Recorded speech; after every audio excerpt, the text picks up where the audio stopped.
नाज़रीन, टंडे अलयार में market committee जा मुलाज़िम पघारूं बंद हुजण खिलाफ़ सरापा एहतजाज आहिनि। उन हवाले से वीडियो लिंक ते मौजूद है ग़ुलाम रसूल नोहड़ियो। जी ग़ुलाम रसूल। जी बिल्कुल, मार्केट कमेटी जा मुलाज़िम सरापा एहतजाज आहिनि। टंडोलायर प्रेस क्लब अॻियां एहतजाज करे रहिया आहिनि। मुतालबो आहे त टंडे अलयार जे जेको मार्केट कमेटी आहे उन 2 महीननि खां जेको एडमिनिस्ट्रेटर मुक़ररु न हुजण करे 2 महीननि खां पघार न थियण करे मुलाज़िम जेको आहे फाका कशी वारी ज़िंदगी गुज़ारण ते मजबूर आहिनि। हिन वक़्तु मुलाज़िम सां गॾु आहिनि, उन्हनि खां मालूम कंदा उन्हनि जा कहिड़ा मुतालबा आहिनि। 2 महीननि खां मार्केट कमेटी टंडोलायर जा मुलाज़िम बिना पघार जे वेठा आहिनि। हिन महांगाई जे दौर में कीअं जहान थो हले उहा असांखे ख़बर आहे। 2 महीननि खां पोइ जेको असां को बि एडमिनिस्ट्रेटर कोन्हे।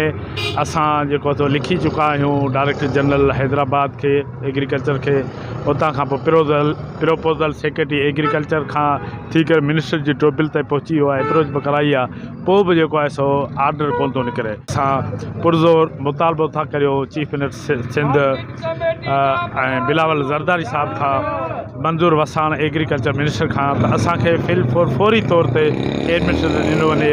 असांजी मार्केट कमेटी में एडमिनिस्ट्रेटर जी मुक़ररी खे गुज़िरियल 2 महीना थी विया आहिनि, एडमिनिस्ट्रेटर को बि मुक़ररु न थियो आहे। असांजो ऑटोनॉमस बॉडी आहे, पंहिंजो ख़ुदि कफ़ील इदारो आहे, पंहिंजी वसूलियुनि में ई असांखे वसूली पघारूं मिलंदियूं आहिनि। जेको असां वसूलियूं कंदा आहियूं त असांजूं वसूलियूं असां करियूं पिया ऐं 2 महीननि खां असां पघारनि खां महरूम। 2 महीना थी विया आहिनि, ईद ते पघार मिलणो उहो कोन मिलियो ऐं ॿियो महीनो हीउ आहे, इन करे कोन मिलियो जो असांजे एडमिनिस्ट्रेटर हू बदिली थी वियो आहे, ॿियो को ॾीन कोन था। असीं मंज़ूर साहब खां अपील था करियूं त असांखे जल्द खां जल्द एडी मुक़ररु करे ॾिनो। टंडोलायर जे मार्केट कमेटी जे मुलाज़िमनि जो ॻाल्हि ॿोल ॿुधी चवण था 2 महीननि खां पघार न थियण करे असांजे घर में जेको फाका कशी वारी ज़िंदगी गुज़ारण मजबूर रहियूं।